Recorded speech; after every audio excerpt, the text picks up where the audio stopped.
Welcome back to Waking Up with Mindful Serenity Yoga, and we are going to continue answering questions from the jar.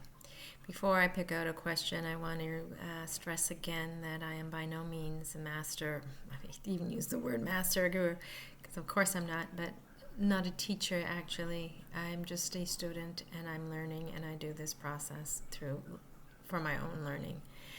I am doing it reluctantly now, knowing that they're being publicized. It was never my intention to expose myself in this way. I just made a deal with somebody to do so, and now I'm just reeling in it.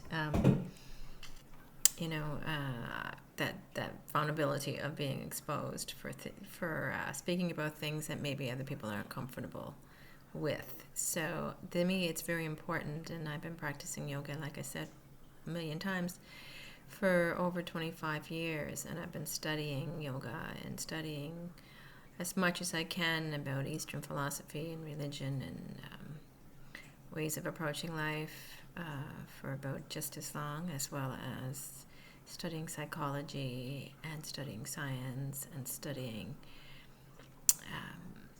human behavior, basically.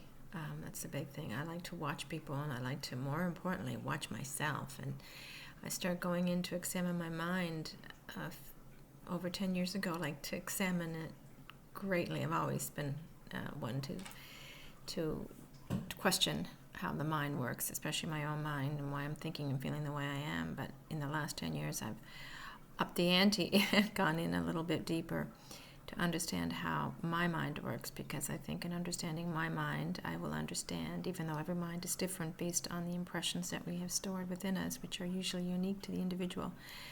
But I feel that if I can understand my mind, I can have a better understanding of the human mind in general, and thusly understand yoga better, because it's all about transcending the barrier of the personal mind and becoming who we really are at the deepest level.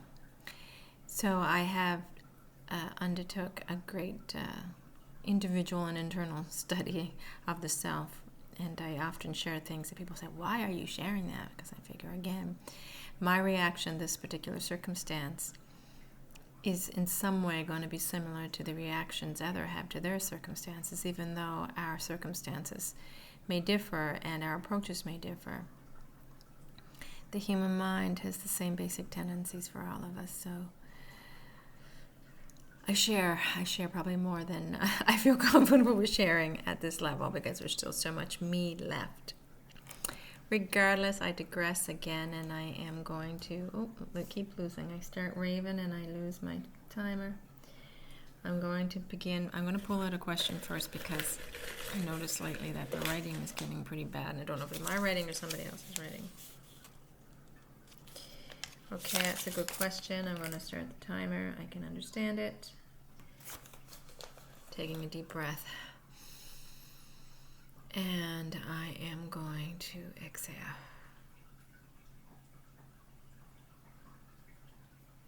The question was, what is the difference between accepting and giving up? What is the difference between accepting and giving up? I know in our culture today, we live in a just do it culture, a culture that says, keep going, you can do it. Let's get to the end of that goal that we're seeking. Let's, finish your race. Create that thing that you're here to create. Get that, manufactured car out of the assembly line. Keep going. But what we're really doing is we're stressing the importance of productivity and of accomplishing external world goals that we assume will make us feel better about ourselves inside. So a lot of this keeping going and finishing what we started philosophy is based, I believe, on that. And giving up in that context is considered to be something that goes against the society's mandate to keep going and be productive. Giving up is like, I am losing, or I am giving into defeat. I am putting the white flag out there and saying, okay, I surrender. we feel like we're going to be swallowed up by the enemy now. We're giving ourselves up to the enemy. We're giving ourselves up to the winning side, as if there is a competition between one side and the other. So that giving up, I think, is based on an external world conditioning and on our social mandates, whether they be spoken or subtle. So giving up there is considered something that is unwholesome and unskillful. Accepting, however, is simply an allowing whatever is in front of us to simply be. It's recognizing what it is in front of us, and instead of giving into the natural tendency of resisting and struggling against and fighting against, so that we don't give up in the other context, we simply accept what is for what it is, and we learn to work with what is, utilize it to help us reach that higher state of awareness, where we're all going, where we're all hoping to go, whether we know it or not. Accepting is, one of the basic premises of Buddhism. It's one of the basic premises of Hinduism, of yoga, of many secular religions and Eastern philosophies.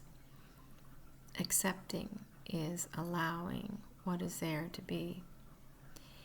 Some people would associate accepting with the word surrender, which is a beautiful word in so many ways.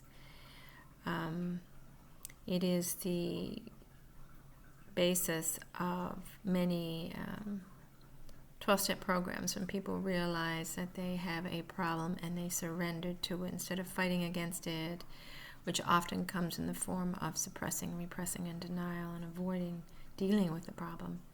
They surrender to the problem and recognize that it is bigger than they are, and that there's also a force out there that is bigger than they are, that is there to support and help them. Accepting then comes in the serenity prayer. God grant me the serenity to accept the things I cannot change. And how many things out there are we able to change when we're really being realistic and looking at life clearly? There's very few things that we can change, that we have the power to change. We can't change the weather. We can't change, where we were born. We can't change the past. It's happened. What was done is done, and no matter how we try to deny, repress, struggle against that reality, what happened happens. We can't go back and change it. We can't change the tendency, in the sense of the human being, the mind, for example, that has a tendency to go on and on with all these thoughts in order to protect us, these feelings, these mental modifications, these perceptions, these constant chitter-chatter. We may not be able to change the mind, in a sense, but we have to learn to accept it and allow it to do what it does without getting distracted by it and pulled into it. So accepting then is not giving up to another side. When I accept the reality of my moment, I accept the reality of my life as it is right now, I'm not giving up to another side. I'm not saying, okay, you win life, okay, you do what you want with me, I'm going to be a prisoner of war for the rest of my life. It is basically a thing, giving up of the struggle against that which we cannot control, that which is, and most of our so-called problems, most of our so-called stress is not based on what is happening in front of us. It is based on our resistance of it. The struggling and fighting against is actually what's causing our stress. So what we're giving up then is not our freedom, but our fighting and the energy it takes to fight and to struggle against something. And we're falling back automatically into what is, which will allow us to experience life as it is in this moment. And it's the only way we can. If we're struggling and fighting against something, we're not experiencing life as it is. Accepting then is a major step in our spiritual practice. It's a major step in coming to terms with who we really are and what we really want from life, which is, I hate to use the word want, but this connection with the higher being within us all. So when we accept life for what it is, we just simply put our hands down and say, I'm not fighting anymore. I'm allowing what is to be. I'm going to use it to learn and grow from it. And by so doing, I'm going to accumulate a lot of it, or regain a lot of that energy that I was using up to fight and struggle against.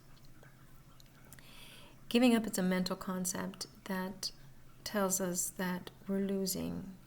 Accepting is still a mental concept, but it's actually a way of being that tells us that there is no winning or no losing. There is simply being. Simply allowing life to be what it is, and that recognizing that we are a major part of it, and that every breath we take can be a breath of acceptance and falling into this moment and living fully. We don't give up our breath, we embrace our breaths when we accept. And I think it's important that we do make that distinction about giving up. We're not losing, we're not, failing when we accept, as we think we are when we're giving up. We're actually gaining steps towards our own enlightenment, our own freedom. So we're not going to be prisoners of war in somebody else's camp. We're going to be free beings that are embracing all life has to give us. Well, that is what I believe the difference between accepting and giving up is. I'm not sure if that makes a lot of sense, but I'm hoping it does. Thank you for joining me. Have a wonderful day. Namaste.